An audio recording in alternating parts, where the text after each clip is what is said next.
Good afternoon. I'm Rosemarie Mitchell, member of the Illinois Tech Board of Trustees and chair of the Stuart School of Business Board of Advisors.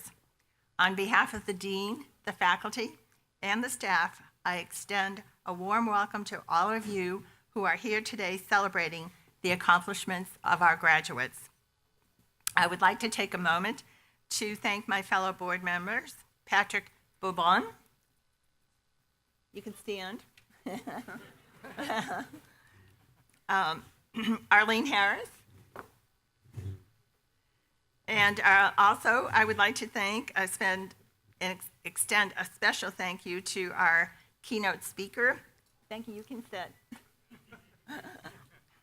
Hazem Diwani, and to our student speakers, Anders Bjorg, is that right? And Sachi Sayata.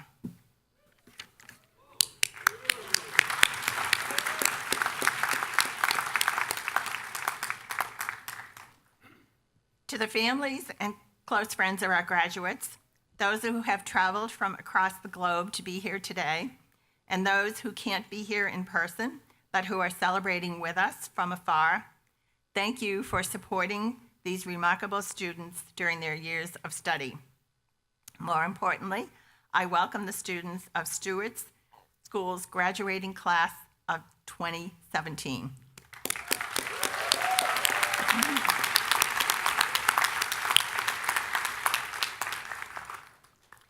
Earlier this morning, we enjoyed recognizing all of the university's talented graduates at the university's opening ceremony. This afternoon, we have the pleasure of coming together as a college to recognize your accomplishments as graduates of the Stuart School of Business. We have a wonderful ceremony for you this afternoon. In addition to our distinguished keynote speaker, you will hear from fellow graduates from the Stuart and from Stuart School Dean, Dr. John Bilson. We hope today's ceremony will honor your accomplishments and inspire you to seek out and embrace the opportunities as well as the challenges that await you in the next chapter of your lives. I would like to begin our ceremony by introducing our keynote speaker, a proud member of Illinois Tech's alumni community, Mr. Hazem Diwani. Mr. Diwani co-founded Option City Software in 2006 and serves as its CEO. With offices in Chicago, New York, and London, he oversees the continuous expansion of the company while maintaining its focus on bringing innovation to the financial industry. He led the efforts to grow the company's client base and expanded operations to connect to 17 global derivative exchanges. In 2011, Option Cities introduced Freeway, a microsecond execution algorithm trading platform, that's a mouthful, and winner of the 2012 Chicago Innovations Award. Prior to spearheading Option City, Mr. Diwani was a director in the software department at Chicago Trading Company and worked at SSI as a software engineer building real-time embedded systems solutions. Mr. Diwani graduated from Illinois Tech in 2001 with a Bachelor of Science in Computer Engineering and was a scholar in the IIT Leadership Academy.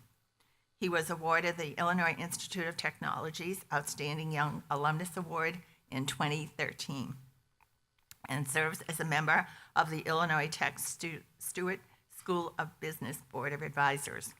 Ladies and gentlemen, please join me in welcoming our esteemed keynote speaker, Hazem Diwani.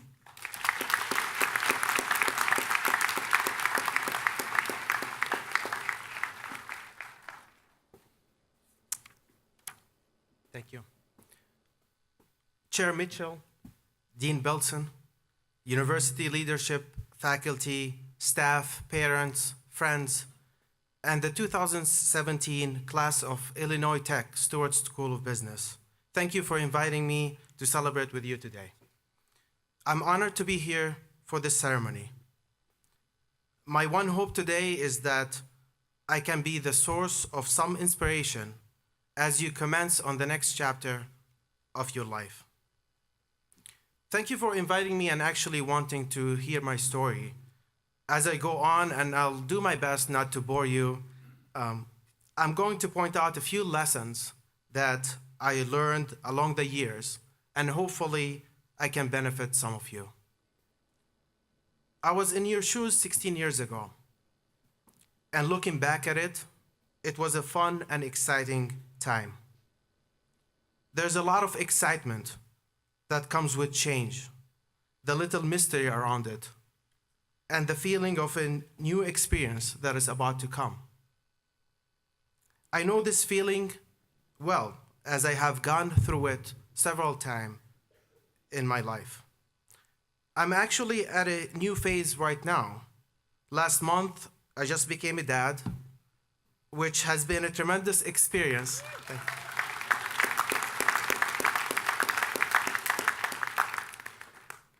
Which has been a tremendous experience that I'm sure I will look back at in a few years and learn from, after I'm able to sleep at night, of course. As I was preparing my speech, I couldn't help but to notice that the Stuart School of Business was founded in 1969. That's exactly 10 years before I was born. So I was wondering what else happened in 1969, and it turns out to be an interesting year. On July 21st, 1969, Neil Armstrong became the first person to step on the moon. April 7th, 1969, is the Internet's symbolic birth date, followed in October by the first message that was sent over APRANET, marking the beginning of the Internet. So it's quite a significant year. Okay, enough with the fun facts, and I'll go back to my story. When I came to IIT and moved to Chicago back in 1997, I grew up in Amman, Jordan. I had just turned 18 years old. I didn't have a specific plan of what I wanted to do. I knew a few things though. I knew I wanted to make a difference. I knew I liked computers and programming. I knew I was inspired by the likes of Bill Gates and Steve Jobs. I was also a big fan of Michael Jordan and the Chicago Bulls. So while I didn't have a specific plan, but because of all of this, coming to the United States to study computer engineering at IIT in Chicago made a lot of sense. The campus at IIT was very different than it is today. I lived in the dorms down the streets from here. The old dorms building, not the new cool one that you have today.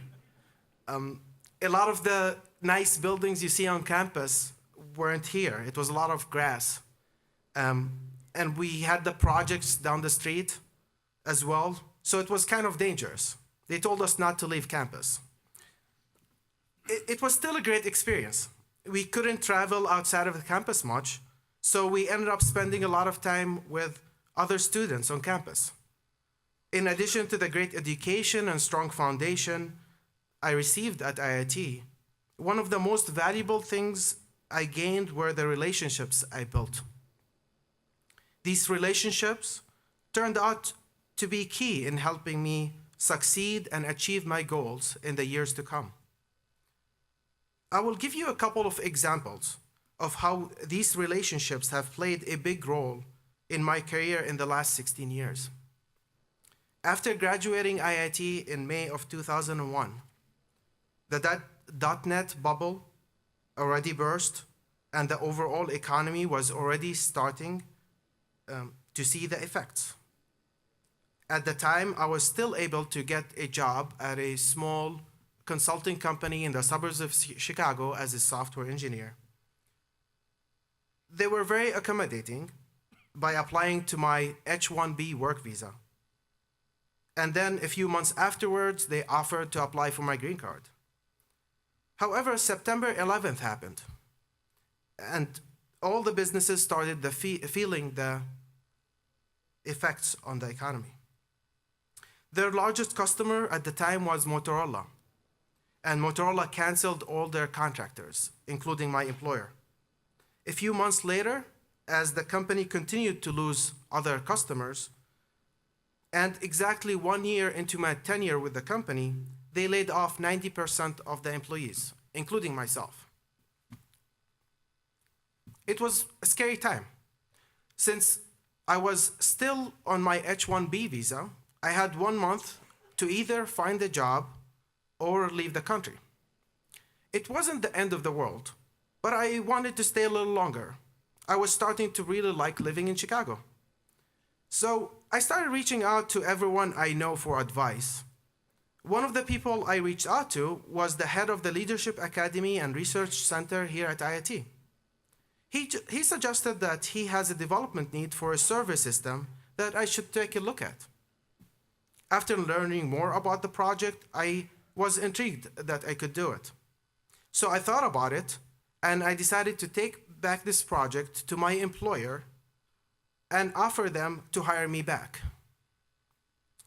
They actually did, since I was bringing them business, and they continued my green card process. During that time, I met another friend working at a healthcare company, and they had also a development need, so I brought another project back to my employer, guaranteeing further my employment and the completion of my green card process. Skipping forward a few years to the time I was thinking to start my own company, it was also a scary time. Quitting my job, I had a very good job at a large trading firm in Chicago, and starting my own company was the biggest step I was about to take. I remember calling my dad and asking him what I should do, and he encouraged me to follow my gut, and that's what I did. It was a new chapter in my life that I faced with a little bit of uncertainty. That was a time where I had to tap every relationship I had to make it succeed. First, I found my co-founders, 2 longtime friends and fellow IIT alums. Second, I came to IIT and talked to one of the professors about my idea, and he introduced me to the NAB Entrepreneurship Center, who helped us take our idea and put a business plan together. When it was time to raise money, our initial efforts to raise money from a VC failed. So we went ahead and reached out to every person we knew. We reached out to family, friends, business associates. Within 2 months, we raised over $400,000, and it all came from about 15 individuals. More than what we needed, and enough to take our beta product and our idea and launch the company. So lesson number 1 that I want to talk about today is build strong relationships. Value them. Be good to the people you know. This will be your secret weapon that will help you succeed. The second lesson I want to talk about is persistence and never taking no for an answer.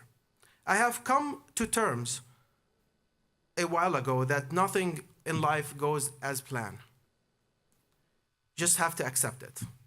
You have to be resourceful, adaptive, and think outside of the box. You can plan as much as you want, but when it comes to execution, things are going to be different in real life. You're going to face problems and will have to adjust as you go. There is a rule they teach in the army that says you cannot prevent the storm, but to survive, you will have to weather the storm. In the first example I just mentioned, I wasn't planning on losing my job or leaving the country in a month, so I had to adjust my plans. I was working with a few other international employees who gave up and went back to their home countries. I wasn't ready to do that. I evaluated all my options and found a way to weather the storm and get back my job. In the second example, after we made the decision to start our company and quit our jobs, we had to make it a success. We were persistent and never took no for an answer. We initially were planning to raise money from a VC. We talked to tens of them. None of them would give us a penny. We were told we were just 3 engineers who didn't know anything about running a business or selling software. But we didn't give up. We started reaching for more advice. And the best advice I received at the time was from a very successful businessman who had the money to give us but didn't because he didn't know and understand trading software. But he gave me something more valuable. He gave us the best advice.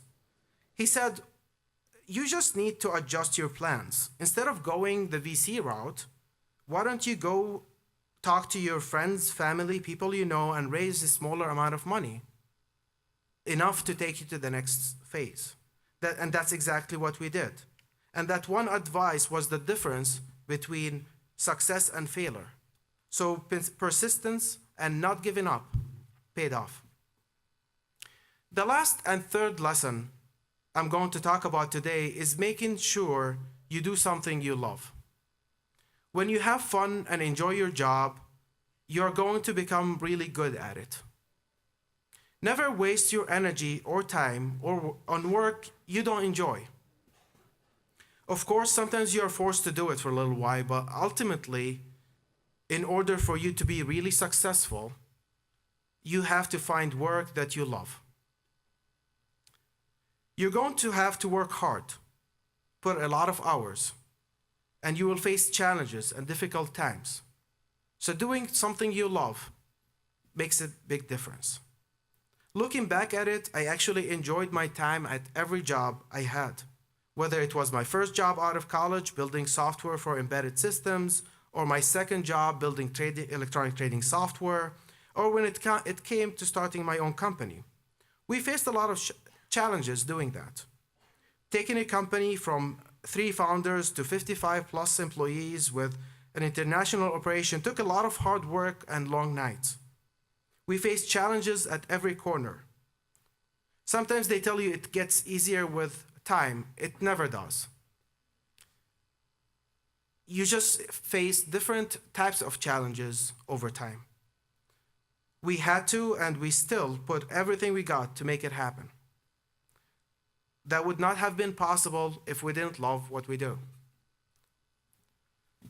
So in conclusion, as you plan and embark on your next journey, whether you're still trying to find a job, you're starting your new job next week, joining a family business, or starting your own company, my advice is to build strong relationships, value them, be persistent in following your goals, never take no for an answer, and whatever you do, make sure you do something you love. I would like to end with one of my favorite quotes for Daniel Burnham, who had a leading role in the development of the master plan for the city of Chicago. Daniel Burnham said, "Make no little plans. They have no magic to stir men's blood." So I encourage you to make no little plans, make big plans as you plan your future. Congratulations on your graduation today, and I wish you all the best of luck and success.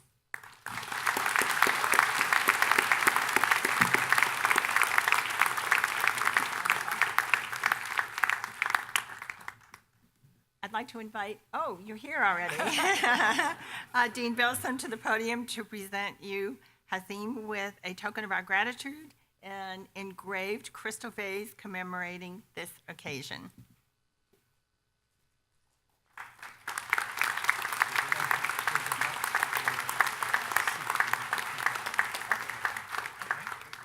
Did we take a picture? Oh, yes, sure.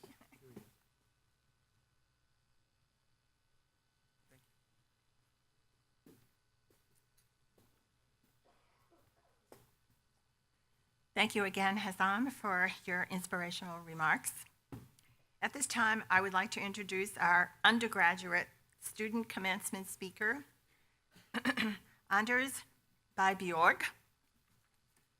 Anders was born in Denmark, but raised primarily in the Netherlands until he moved to Chicago to attend Illinois Tech.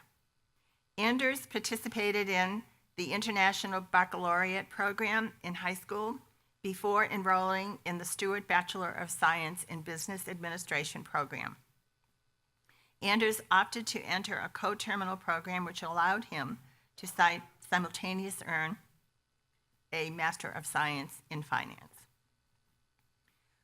Excuse me.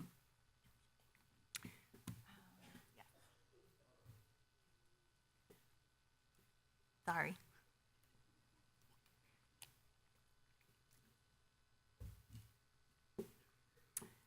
Anders was a 3-year captain on the Illinois Tech men's basketball team and helped the team move from a 0-25 record in 2014 to a 22-6 record in the USCAA championship game in his senior year.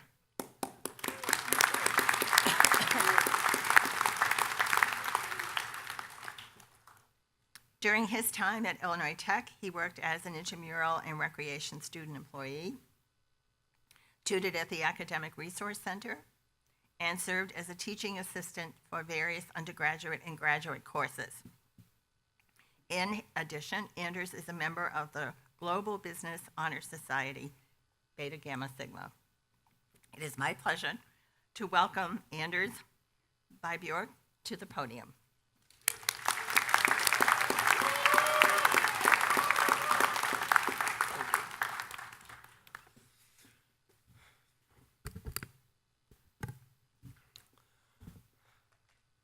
It's an honor to be standing here in front of you today as we're about to graduate college and step into a whole new phase of our lives. I arrived here in Chicago for the very first time a little less than 4 years ago. And honestly, I had no idea what to expect. Like a lot of you, I wasn't born or raised in Chicago or even in the United States. And truth be told, the main reason I wanted to come here was because I'd been offered a scholarship that would allow me to go to school while playing basketball. Basketball was it for me. It was my dream. Or more accurately, it was my life. I committed to IIT with such short notice that I flew in the Saturday before school started because my mom wanted to spend as much time with me as she possibly could before I moved abroad, away from home. I arrived here, like we all did, with nothing but a couple of suitcases full of clothes, the values and morals my parents had taught me, and a dream of going to college in America and becoming a big-shot college basketball player. Well, I was in for a rude awakening. Because in college, both academically and athletically, everything moves a little faster, is a little stronger, and comes a little more unexpectedly. The first couple of weeks, I found myself getting worried about the smallest assignments, and everything was getting to me to a point where I just wanted to go home and relax, back to my comfort zone.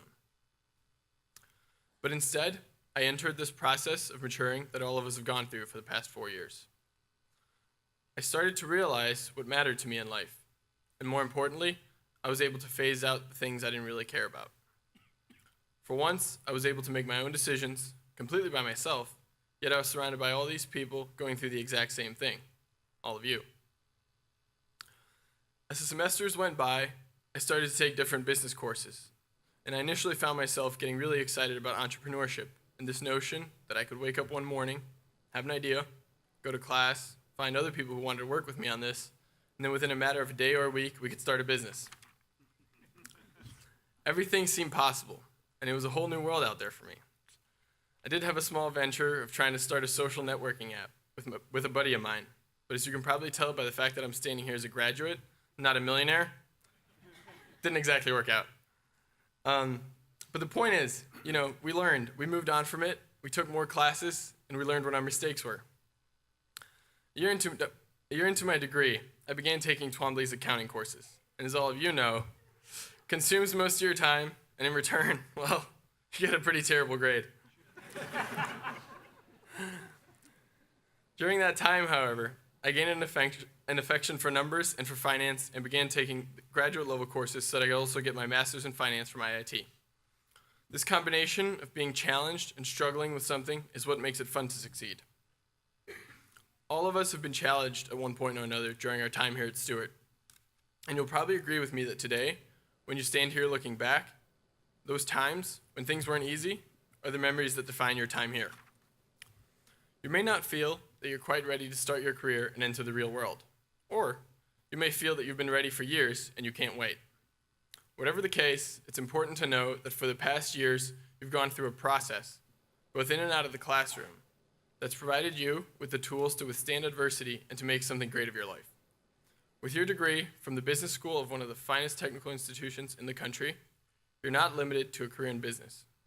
In fact, you're probably more qualified to take your knowledge of business and apply it to whatever fits your passion and what makes your heart beat. In my 4 years of being a student here at IIT and being a part of the business school and the basketball program, I've learned that knowledge will only get you so far. There are going to be a number of defining moments in your life where you've learned here at IIT will be of incredible value to you. But without the desire and the passion to really own that moment and make it yours, you'll stand no chance. I encourage all of you to move forward with your lives, looking for love, not only in relationships with people, but in everything that you do. I encourage you to find the things in life that keep you up at night, awake, tossing and turning, because you want that one thing more than you want to sleep. Those are the things in life that will bring you happiness and make you feel successful, regardless of what other people think. About a year before I came to college, I watched a movie about a guy named Travis Rice, arguably the best snowboarder in the world.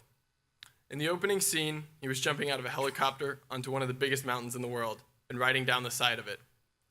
He looked so tiny in comparison to that mountain, and yet he conquered it. In the background, you could hear his voice. He said, "If we want authenticity, we have to initiate it. We will never know our full potential unless we push ourselves to find it. It's this self-discovery that inevitably takes us to the wildest places on earth."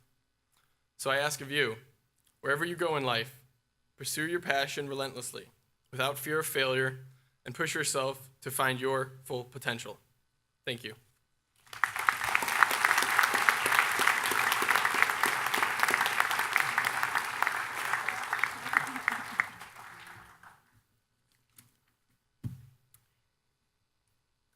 Thank you, Anders.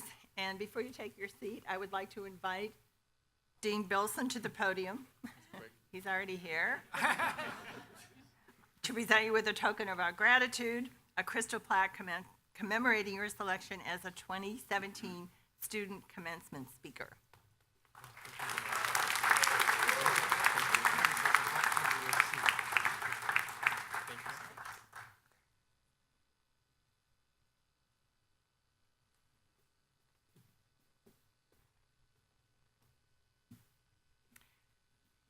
I would now like to introduce our graduate student commencement speaker, Shachi Sayata.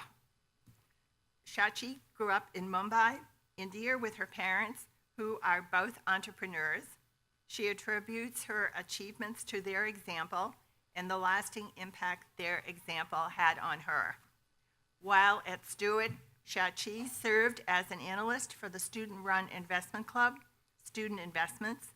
She was a journalist for the Illinois Tech newspaper, Tech News, and represented Stuart in the Premier Risk Management Challenge, where her team placed second.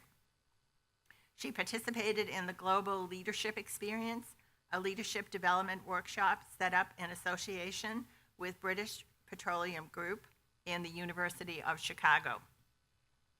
Shachi currently works as a pricing and valuations consultant for the CME Group and volunteers for the American Cancer Society in Chicago and the nonprofit organization Make a Difference.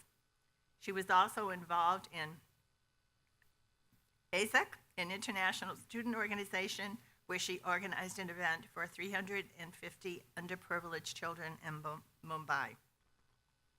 After graduation, Shachi plans to build a career in the field of finance. It is my pleasure to welcome her to the podium.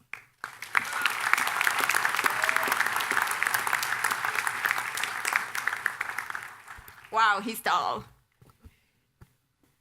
Class of 2017, congratulations, you did it! Well, I say this not because we're just graduating. We survived so many terrible winters in Chicago. And you, my friends, got so much luck to this city that the Cubs won the World Series after an entire century of trying. As I sat down to type this speech, I found myself going through the extensive photo library of events I had gathered in the past 2 years. I was left with a deep sense of gratitude and respect for all what we have learned and achieved together. At graduate ceremonies, students are usually made to look at the person to their left and then to their right, only to discover people they may have seen around campus but don't really know. We don't have that problem at Stuart. We're a curious bunch. We even know the electives the person at the back of the line takes.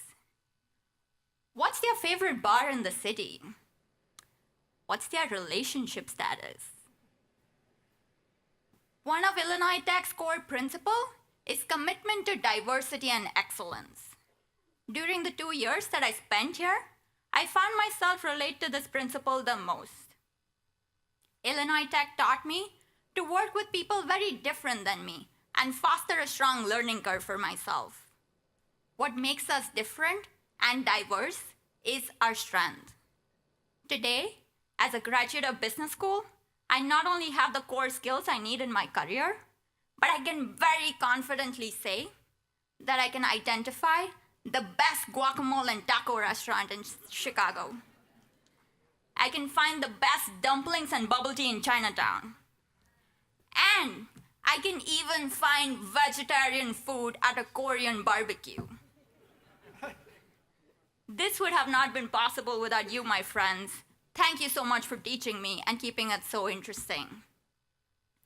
At Stuart, I learned to take every challenge head on, including the competitions Dean Belson signed us up for. I had access to industry pioneers who started off as my professors, but today are my mentors and friends. I have so much to be grateful for. Thank you, Professor Cooper, for teaching us how to build robust quantitative investment strategies. And the most critical life skill of differentiating between bad coffee and good coffee. Thank you, Professor Van Vliet. I hope you're watching this. For keeping students updated with technology in financial markets and teaching us all about the history of Chicago's baseball teams. Thank you, Professor Ryback, for teaching us how to read between the fine lines of a company's financial reports and giving us the core understanding of why Louis Malnati's deep dish pizza is better than Giordano's. Thank you, Helena Zenwa, for teaching me how to conduct myself on the job, but also introducing me to the world of Bolly fitness, which, by the way, is Bollywood dance moves with cardio. How cool is that? During the past year, I have been working in the clearinghouse risk team for Chicago Mercantile Exchange, the world's largest futures and option exchange. At CME, I met Susan Sparg. She's a Stuart alumna, just like all of us now, and Managing Director, Credit Risk Policy, Banking and Solutions at CME Group. Intimidating title, right? Susan is now a trusted friend and mentor. There are 2 simple pieces of advice which she gave me, which I would like to share with you today. The first one I call, all talk and no play. As students, we often get caught in memorizing big words like they're from Harry Potter. These big words will mean very little unless you find your core source of inspiration. My source of inspiration actually came from a farmer I met on a flight. He had been using CME Group products for 3 generations to hedge risk. Knowing the farmer's story forces me every single day to push myself and learn more. That day, I realized the impact my work has on people in all walks of life. The second piece of advice, jump on that plane. Most of us are just starting our careers. We have a lot of opportunities in front of us. Don't let the fear of failure ever stop you from doing anything. If you have a chance to do something you haven't done before, take it. I was terrified when I was selected to give the speech, but to my good fortune, none of you are sleeping. At least not yet, anyway. Class of 2017, what we've achieved today is a lot more than the knowledge that degrees have imparted us. We've achieved bonds built on trust and friendship that will last a lifetime. Mistakes whose scars we proudly flaunt as we move forward and continue to learn. But the most priceless thing, a couch to sleep on in every corner of the world. Although, the Chicago Fire Department might advise against sleeping on my couch just because of all the cooking experiments I do. My dearest friends, I hope you succeed and get everything you wish for. I hope you learn to value the things you struggle for and never forget to give back. But today is about you. So congratulations, class of 2017. You did it!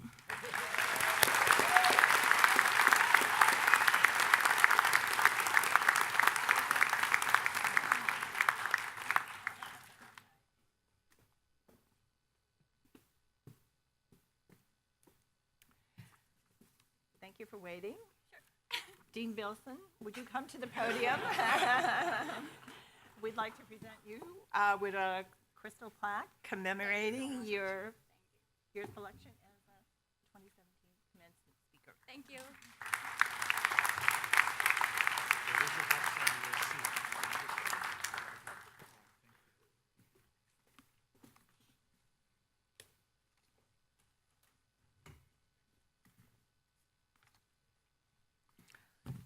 Well, I'd like to thank all of our speakers for their most engaging remarks.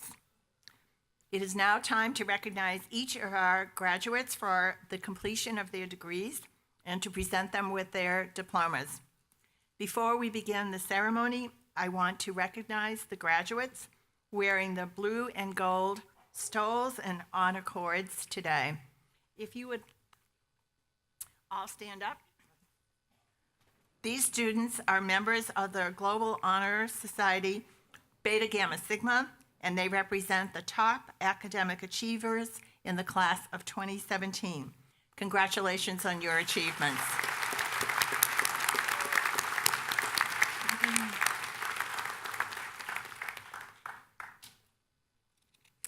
To present each student with their diploma today, I invite Dean John Bilson to stand center stage right there.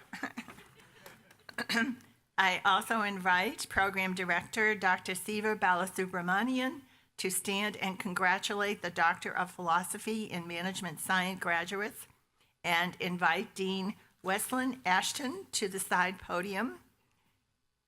I'm not sure which side, one of these, to read the graduates' names. Doctoral graduates were hooded at the university's annual PhD hooding ceremony held yesterday.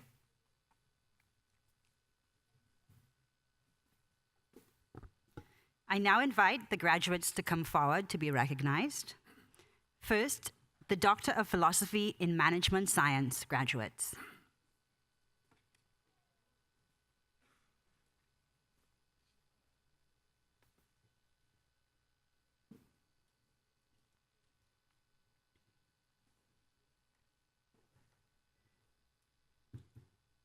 Cheng Jiang.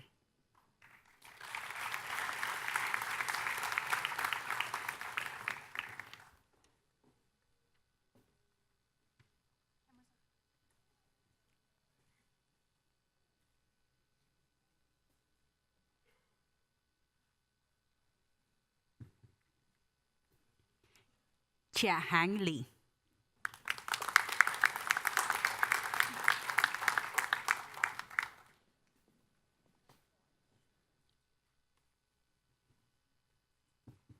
Xia Lin Zhao.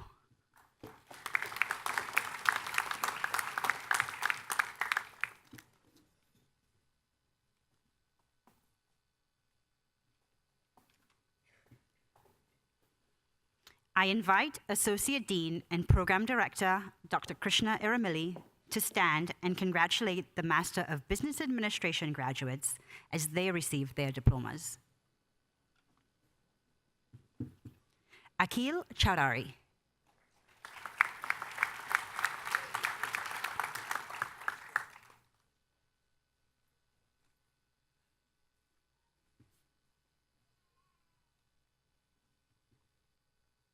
Bianca Keen Michelle Crump.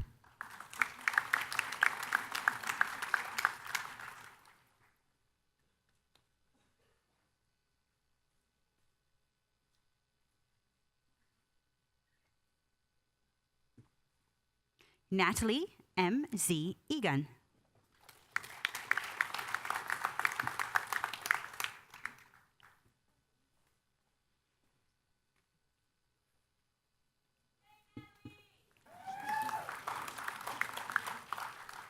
Shruti Niraj Mavani.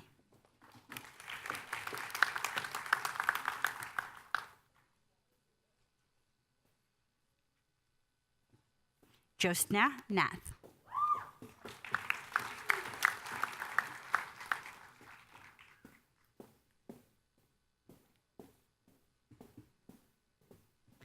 Alexander William White.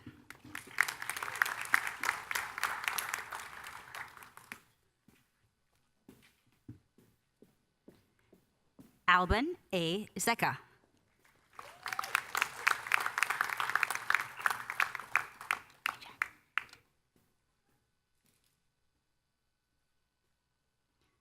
We will now recognize the Master of Business Administration dual degree graduates. The candidate for the MBA and Master of Science in Marketing Analytics dual degree is Changwei An.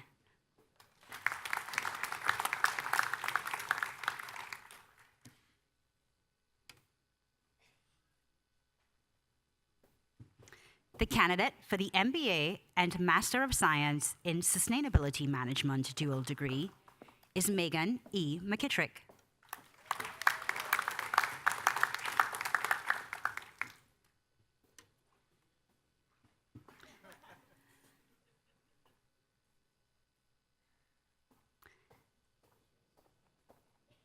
The candidate for the MBA and Master of Science in Finance dual degree is Hao Yu Liao.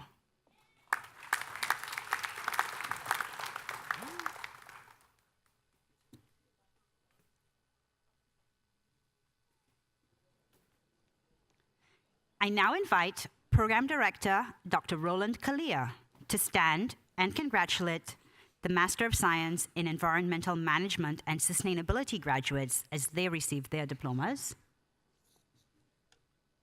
We will now recognize the Master of Science in Environmental Management and Sustainability graduates. Roshni Kamlesh Kumar Lad.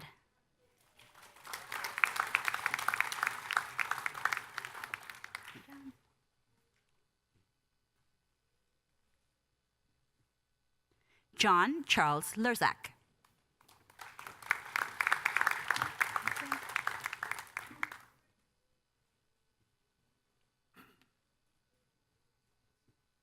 Tianwen.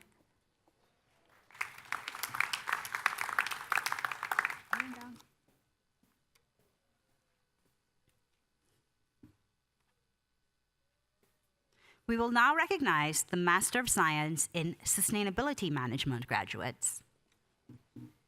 Rundang Gao.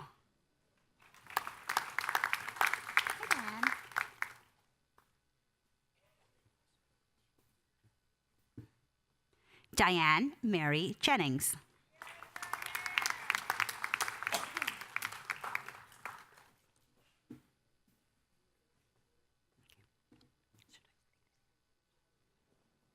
I now invite Program Director Dr. Krishna Iramili to stand and congratulate the Master of Science in Marketing Analytics graduates as they receive their diplomas, and invite Dr. Michael Gorham to read the graduates' names.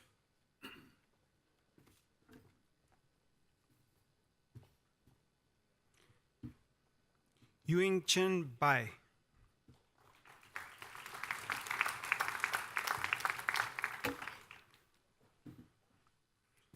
Fanyi Bao.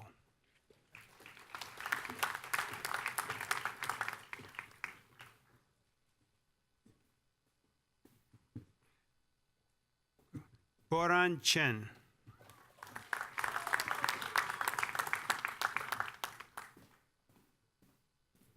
Yenbing Chen.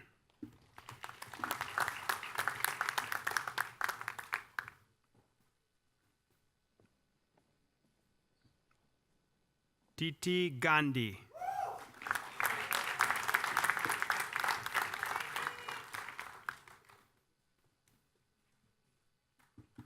Manny Gady.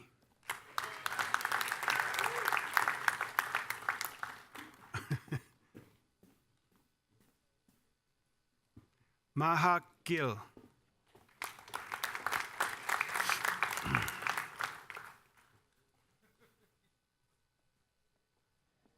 Man Luo.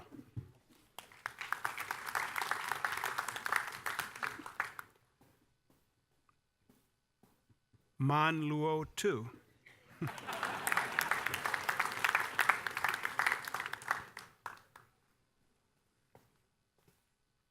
Meiwa Wu.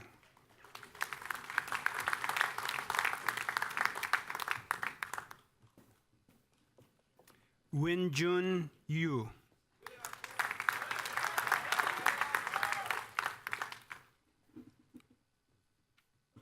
Mungya Yuang.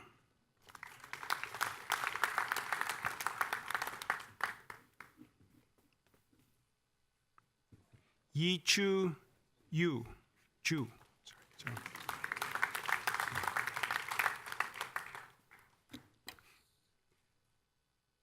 I invite Tom Bilecki to stand and congratulate the Masters of Mathematical Finance graduates as they receive their diplomas.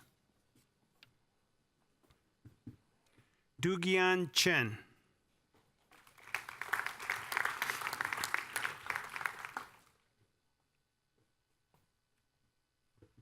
Weihua Duang.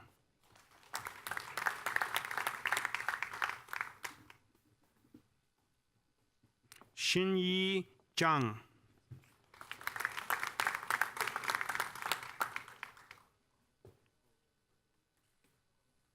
Waxia Jing.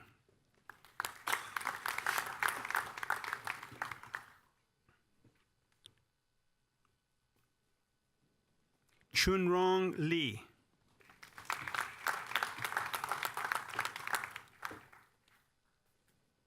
Da Lin.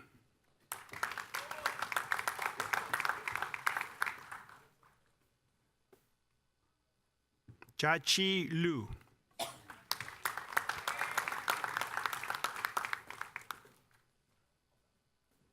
Yuchen Lu.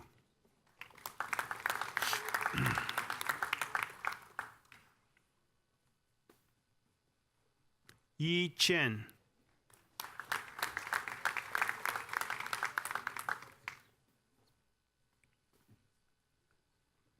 Shen Shi.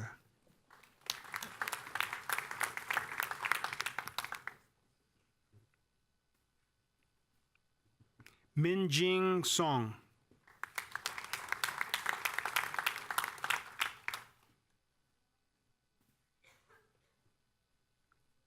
Shang Sun.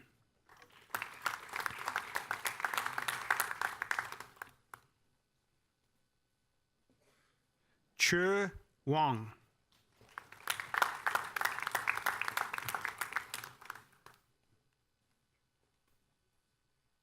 Duazhi Wang.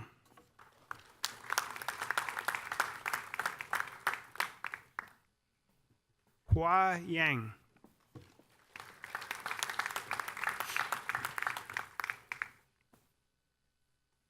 Harong Yao.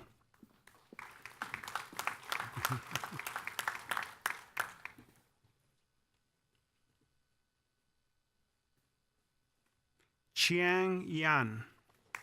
Chan.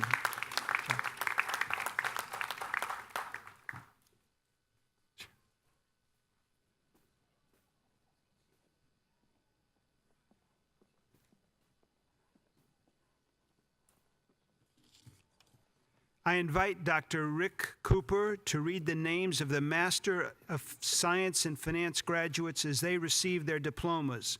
The graduates will be congratulated by Dean Bilson, who is also the program director for the MS Finance program.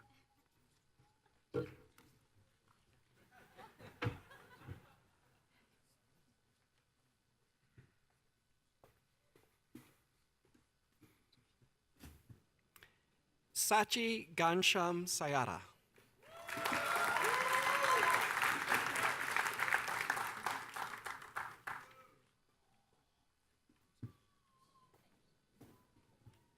Joseph Maria Adsera Vidal.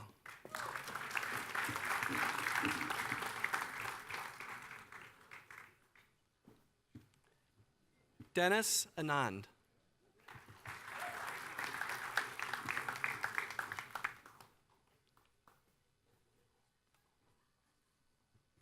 Braulio Alfonso Arriaga Hernandez.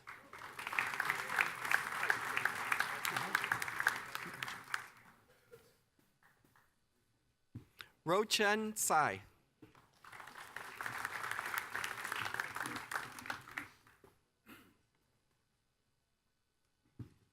Samung Sao.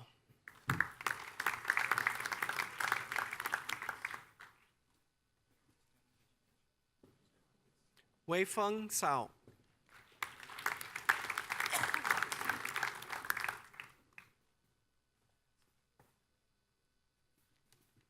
Pranav Jayant Chanrangi.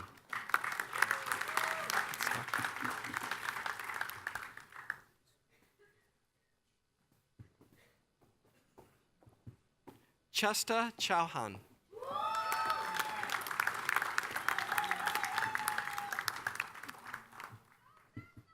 Chen Chen.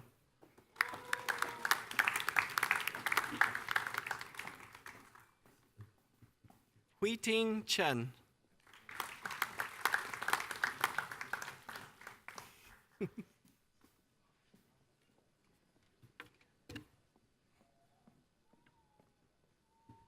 Jianwei Chen.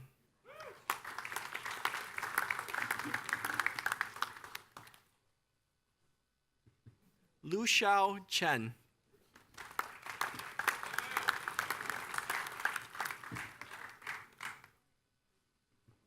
Venkata B. Chintaluri.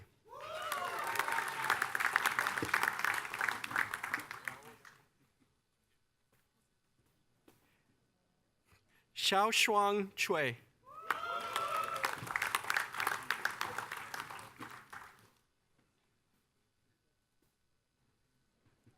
Ran Ding.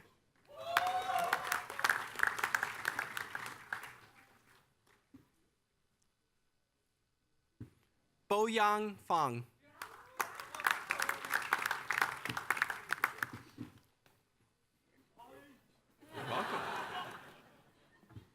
Michael Omolulu Folorunzo.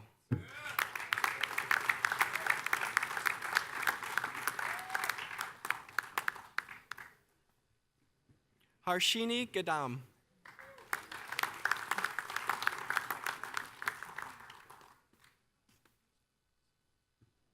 Aditya Shas Hikant Gudsurkar.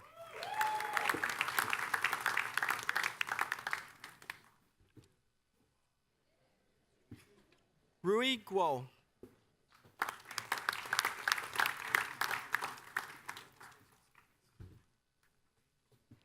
Xiaobo Guo.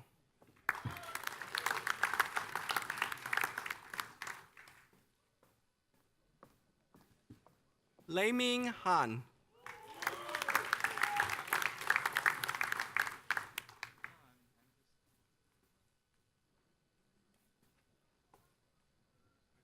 Sanchia Cynthiana Harsha.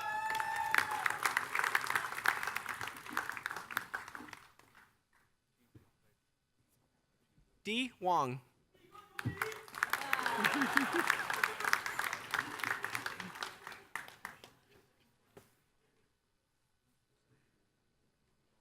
Zhangzheng Wang.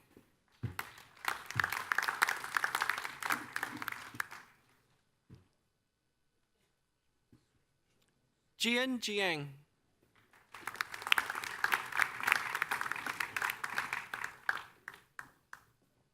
Irmira Castrati.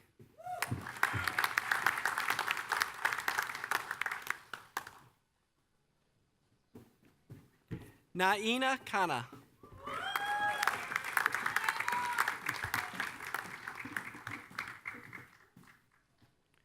Kieran Elizabeth Kurian.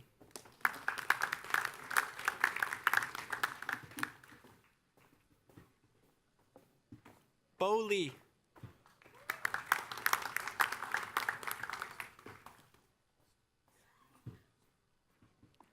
Dao Yuan Lee.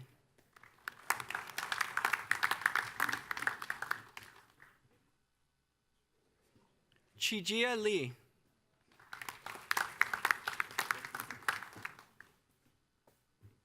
Wei Tian Lee.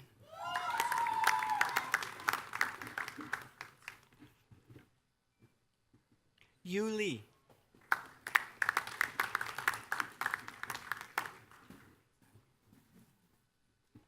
Xing Lian.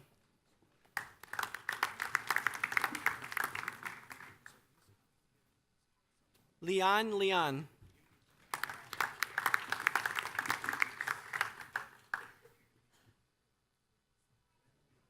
Ji Young Lin.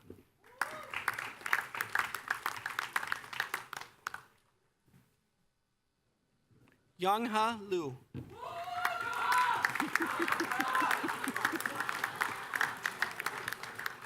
He's popular. Donnie Liu.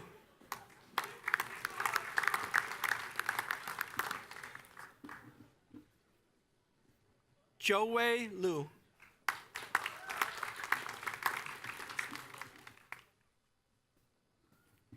Yuchen Liu.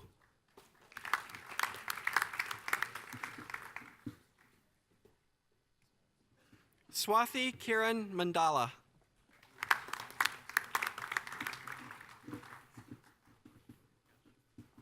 Jiawei Mao.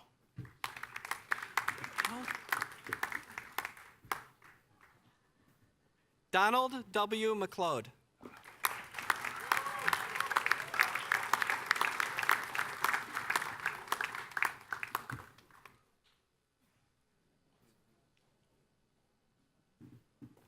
Rungjung Oh.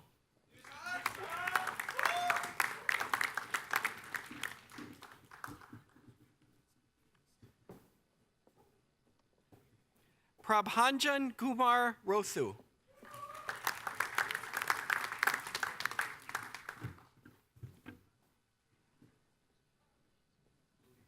Sneha Roy.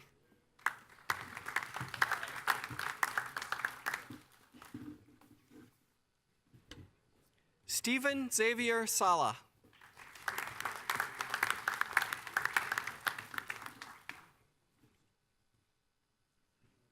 Chahat Sethi.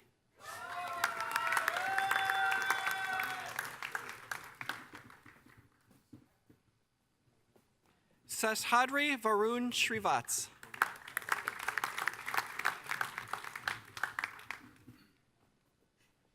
Jiaming Wang.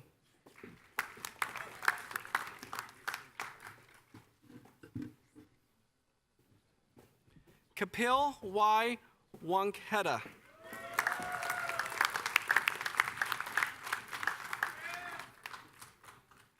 Yirong Wei.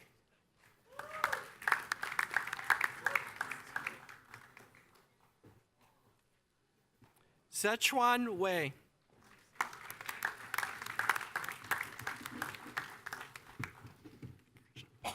Bricklin Welch.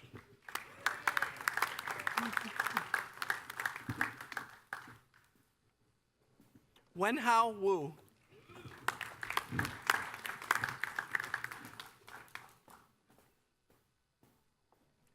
Yang Wu.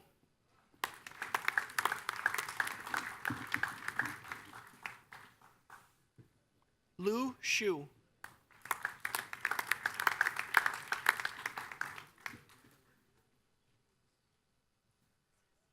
Yua Shua.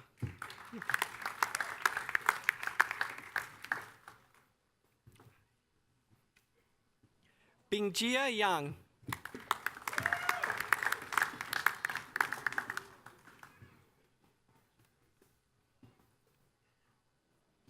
Haoling Yang.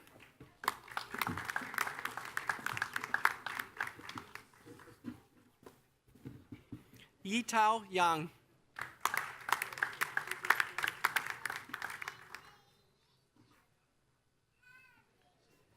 Shizheng Zhang.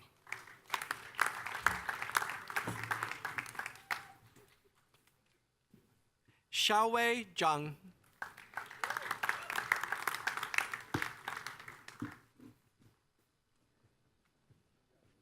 Dianyu Zhao.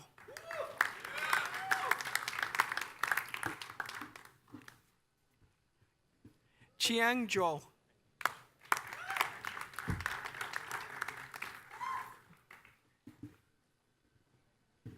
We will now recognize the co-terminal degree graduates. The following are candidates for the Bachelor of Science in Business Administration and a Master of Science in Finance. Anders Bybjorg.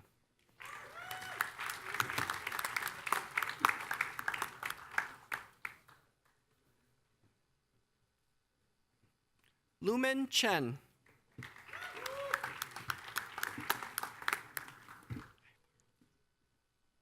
Bartholomew J. Grabowski.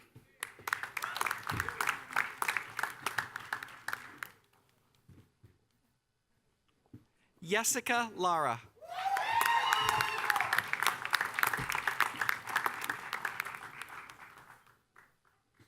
Masha Lekic.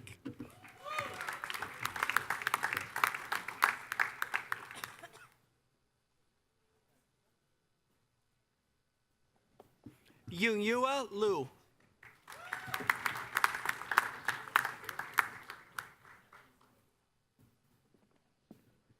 Margarita Malinali Rivera.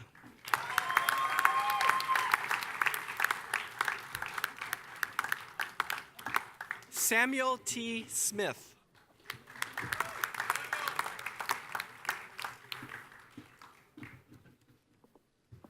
I now invite Program Director Dr. Roland Kalia to stand and congratulate the Master of Public Administration graduates as they receive their diplomas, and invite Dr. Joanne Howard to read the graduates' names.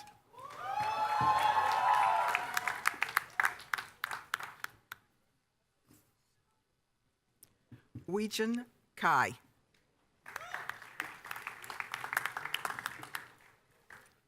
Si Chun. Uwan Chung.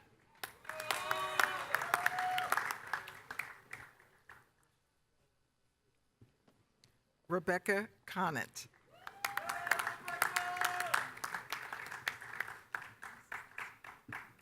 Tricia Conley.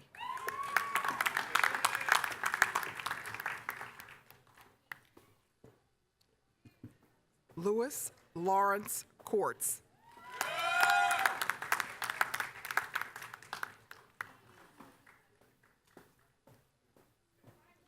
Jerpong Do.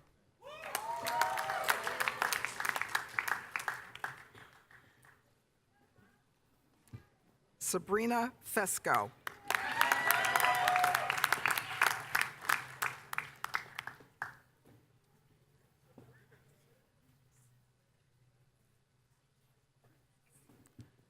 Jua Go.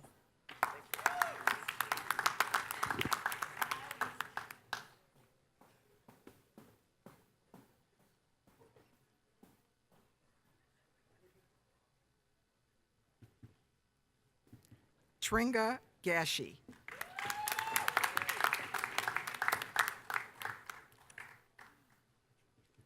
Shumei Hua.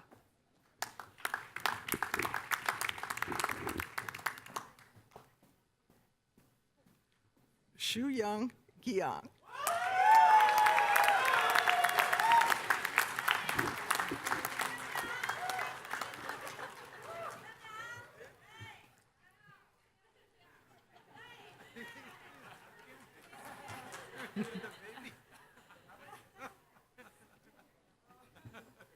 Juana Lorena Laura.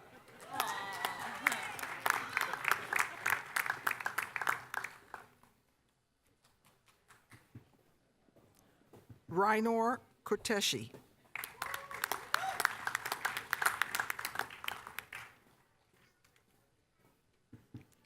Chow Yi Lee.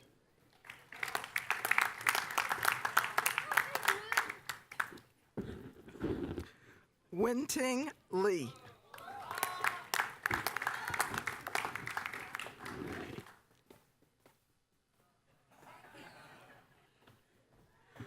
Gaurav Majumdar.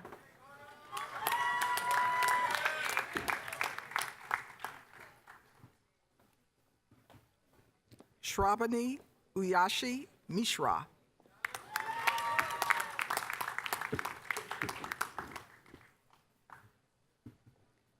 Catherine K. Sanchez.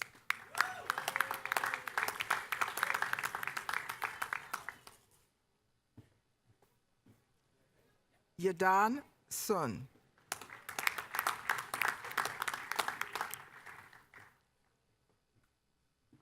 Astrid Toffoli.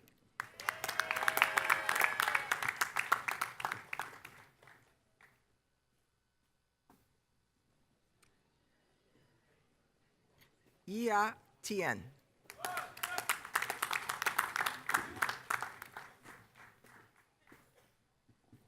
Chen Shui Wang.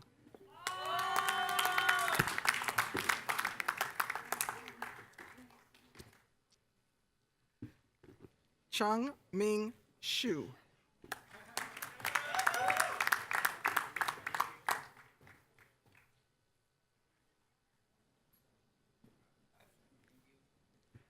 Chao Young.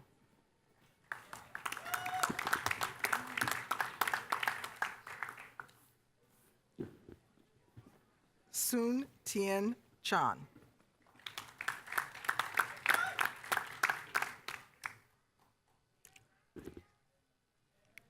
Yi Tio Chang.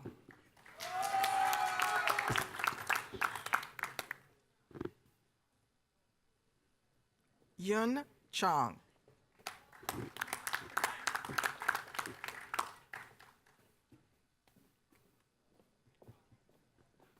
We will now recognize the Master of Public Administration graduates from our China Scholarship Council cohort.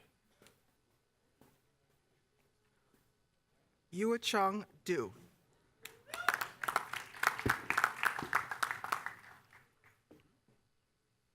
Young E. Lee.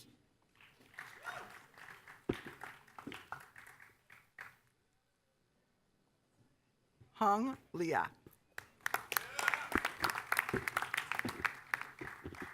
Chin Wei Sun.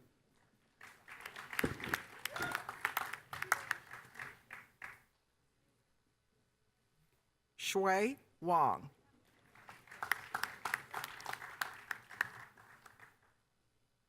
Yijia Wang.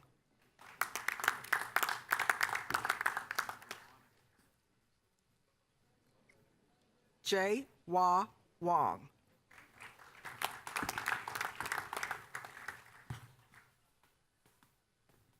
Yu Zhou Chu.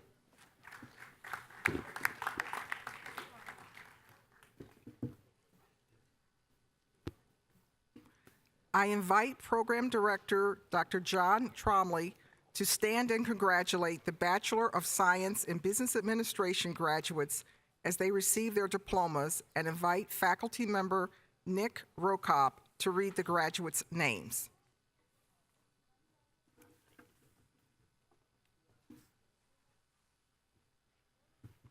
Haneen Ausweis.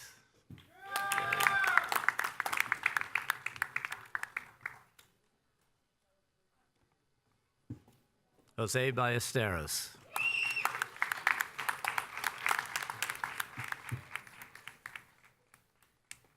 Thomas David Barker.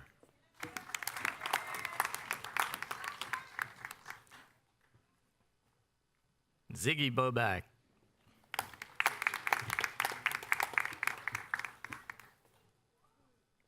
Cedric Thomas Elam. Hey. Daniel Farouk. Hey.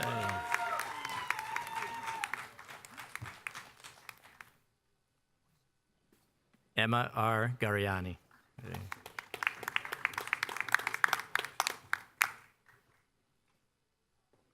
Mohit B. Girdar.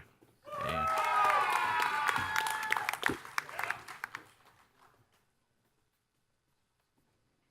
Magdalena Elizabeth Gonzalez Hernandez.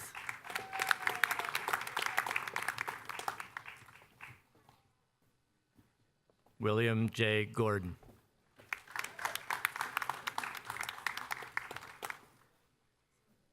Irshad Hussain. Yeah.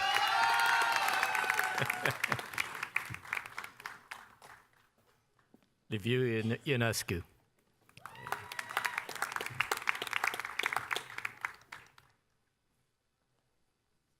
Yuan Liu.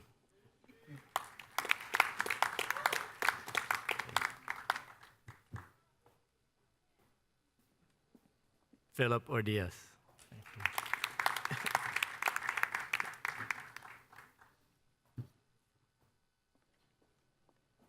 Jan Roman Redlinski.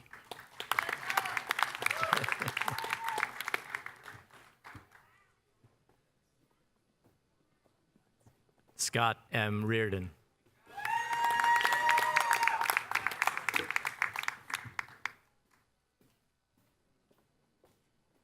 Alfredo Villegas.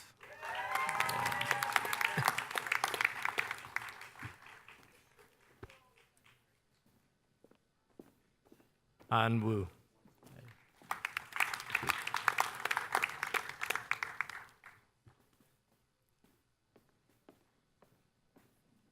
Suja Wu.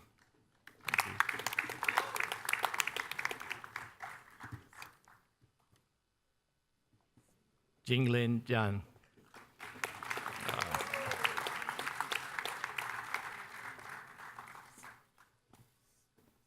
That concludes the recognition of the graduates.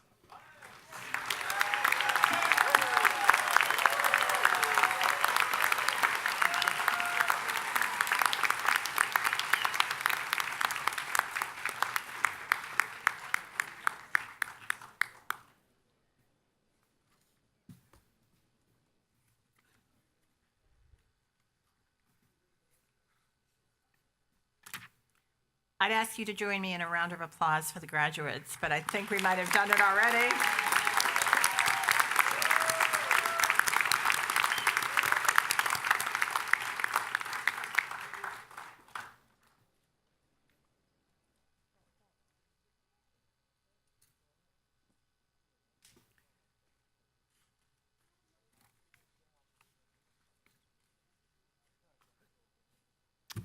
It is my honor to now introduce Dr. John Bilson, Professor of Finance and the John and May Calamos Stuart School of Business Dean Endowed Chair, Professor of Finance, and Director of the Master of Science in Finance program. Dean Bilson has been a member of Stuart's faculty for more than 20 years and has published over 30 articles in the areas of international finance, international economics, and risk management. Prior to joining Stuart, he was a senior vice president at the Chicago Corporation. Dr. Bilson began his academic career at Northwestern University and has held research, teaching, visiting, and administrative appointments at the University of Melbourne, International Monetary Fund, University of Chicago, the National Bureau of Economic Research, the Board of Governors of the Federal Reserve System, the Graduate School of Business at Stanford University, and the Hoover Institution on War, Revolution, and Peace. Dr. Bilson.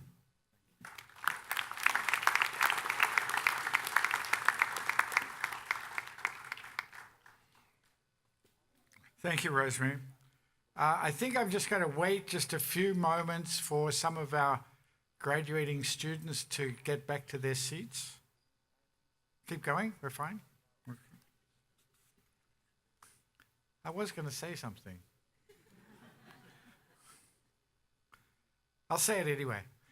We're very, very lucky today to have Marty Cooper in the audience. And Marty, of course, is the founder of the cell phone, or the creator of the cell phone.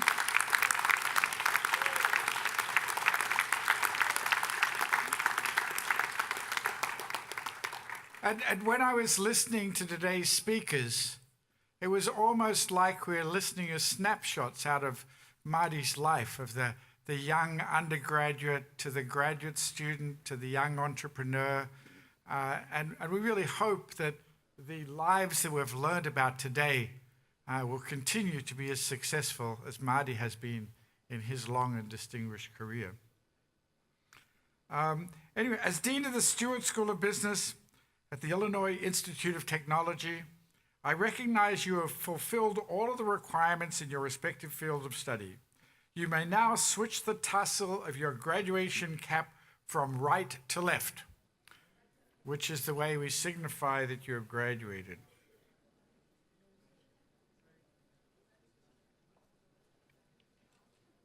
Let's have a round of applause.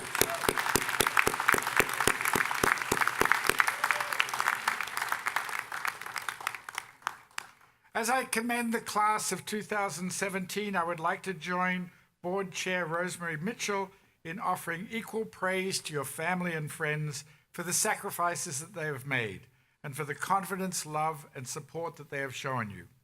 Whether they are here with you today or thinking of you from afar, I know they are very, very proud of your accomplishments. Graduates, please stand once again. Turn to face the audience and join me in giving your family and friends a round of applause for the support and commitment that they have shown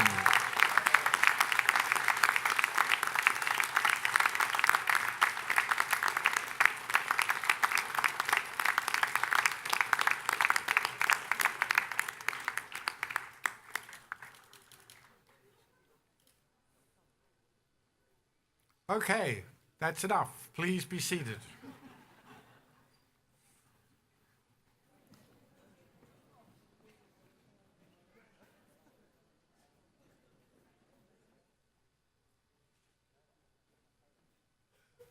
So, Sir Winston Churchill once said, "Now this is not the end. It is not even the beginning of the end, but it is perhaps the end of the beginning." But Churchill was actually referring to the Second World War rather than studying at Illinois Tech. But the two have a lot in common. In particular, most folks were very happy when they were over.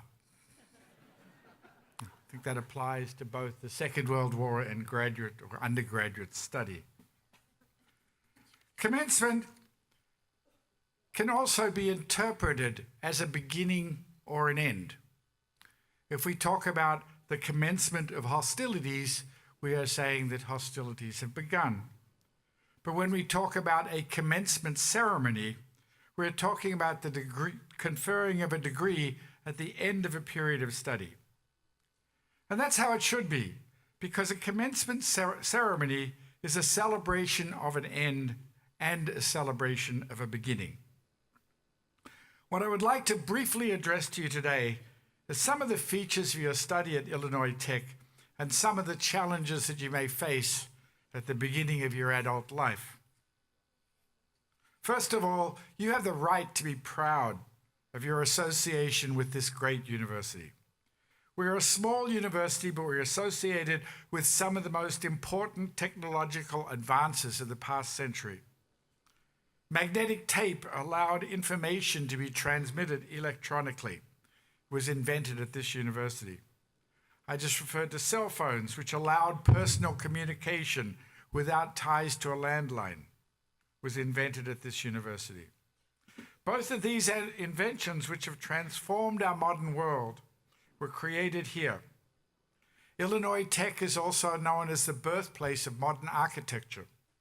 When you look back at the city from our campus and you see the iconic skyscrapers of Chicago, where they're using technology which was created here by by Mies van der Rohe.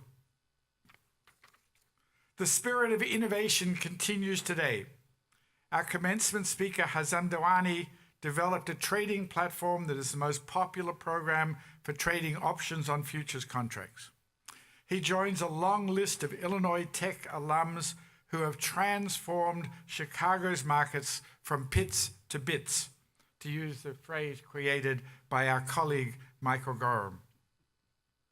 You should also be proud of your association with the Stuart School of Business.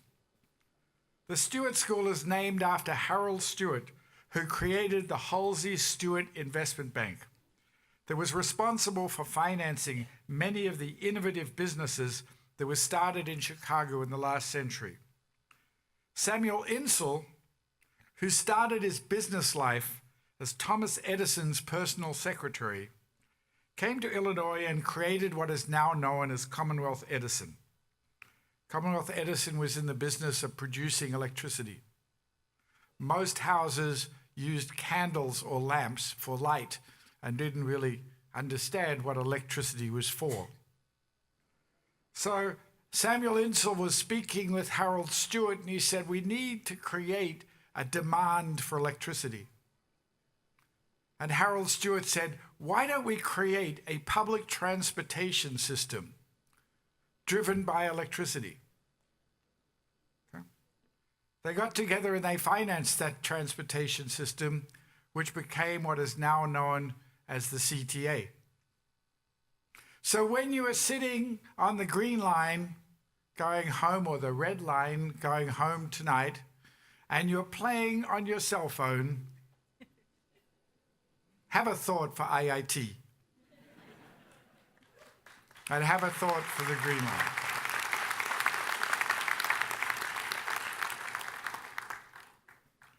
Okay, this leads me to the second part of my address about the beginning. You're leaving our school and you're entering a wider society that is in the midst of momentous change. Okay? I know commencement speakers always say that. You're going to a time of momentous change. But this time is really very weird. We have a president who uses Marty's cell phone to tweet at 3:30 in the morning. Which wouldn't bother me, but he doesn't drink alcohol. We have elections in the United States and the United Kingdom leaving Europe and France last week that illustrates widespread dissatisfaction with Western democratic political systems. At the same time, traditional industries having difficulty adapting to a world where people buy goods on Amazon, rides on Uber, and communicate by text. For many of us, the road to success is no longer a clear path, but an erratic climb through a jungle of technology. I believe that many of these developments are related to the dominant growth of technology and social media and the associated reduction in the cost of communication. Your success in this new world will be based upon your ability to adapt to these circumstances. I do not have the temerity to tell you how to do this, but I'd like to conclude with two stories that illustrate success in this environment. The first story is about my nephew, who recently graduated from UC Davis at age 23 with a PhD in higher mathematics. He's a smart kid. On the other hand, he is somewhat socially quiet. He spends most of his time playing very weird computer games. His games tend to be a little bit more sophisticated than your average Grand Theft Auto. One night, he reached the end of a particularly complicated game. And as he did so, a window popped up with a message that said, "Hi, you did really well at this game. Would you like to come and work with us at Google?" So Google had created this game as a way of attracting sophisticated programmers to their company. Okay? That tells you something about the modern world. Okay? The reduction in the cost of communication has changed the balance of seeking a job. It's no longer a matter of you sending out resumes. It's a matter of the company finding you, okay? Through products like LinkedIn, Facebook, a company can search for the sorts of people that they need for a position, and they very rarely look at the resumes anymore. So that's why this year at the Stuart School, we introduced the new financial research lab that has 12 Bloomberg boxes, okay? Bloomberg is a company that is providing you with a certification of your skills that they are then putting into a database which is accessible by their clients. That's another example. It's also a reason why we put a lot of emphasis at the Stuart School on having our students enter contests. No better way to get a job than to win a contest, okay? So this is how we're adapting to this new world that we're living in. My second story concerns Andrew Yun, who was an MBA student at Northwestern University 10 years ago. Andrew was taking a class in social entrepreneurship, and the final exam had a single question. The question was, well, it's actually two questions. The first is, what is the biggest problem in the world? And second, what would you do to solve it? Andrew thought about this, and he said, I think the biggest problem in the world is hunger and poverty in Africa. And the way I would solve it is I would bring modern agricultural techniques to Africa. His professor was very impressed by this. He got an A. So Andrew spent his summer going to Africa and trying to implement his entrepreneurial idea. He found that it really wasn't the technology that was missing. We've known the technology of how to create highly effective agriculture ever since the Green Revolution in India. What he found was that in Africa, the things that were missing were distribution and knowledge. So he created a company called One Acre Fund. One Acre Fund is an NGO combining microfinance and agricultural extension. Okay? At the start of the harvest season, a lot of the poor African farmers are basically starving to death and have no money. Okay?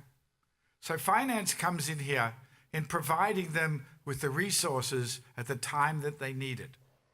So One Acre Fund goes out and lends the farmers the seed and the fertilizer to be able to grow decent crops. The second part, our cell phone, comes in once again. The farmers repay the loans, sometimes as little as 20 cents at a time, over a cell phone payments network.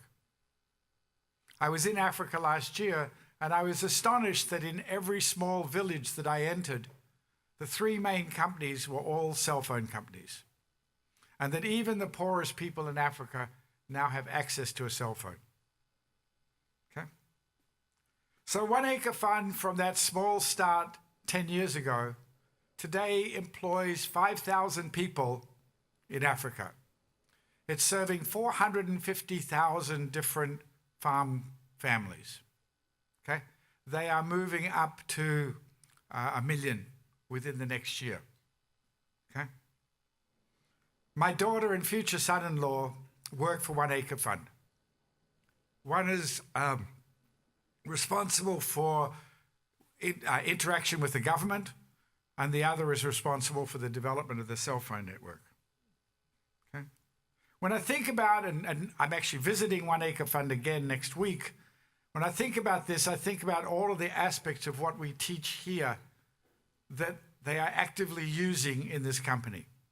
Obviously, the finance side of helping people have the resources to plant the crops at the time they need to plant the crop.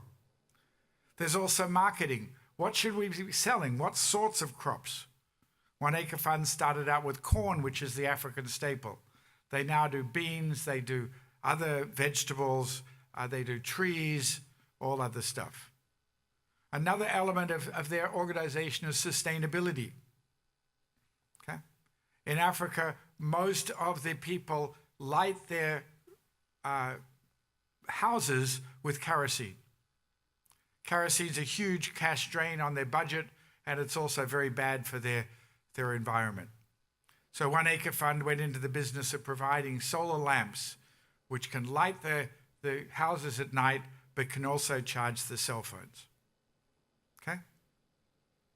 So that's what I want you to think about as you leave this commencement ceremony. Okay? What are the big problems in the world? And how are we going to go about solving it? Thank you very, very much.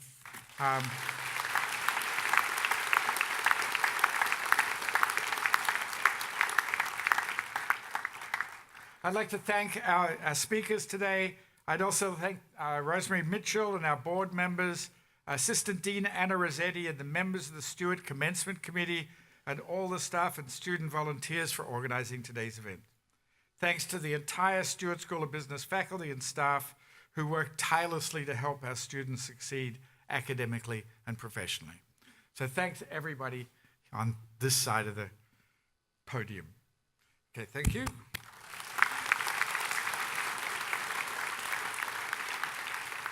And finally, one more time, I'd like to thank everybody in the class of 2017 and wish you the most success in your career. Thank you.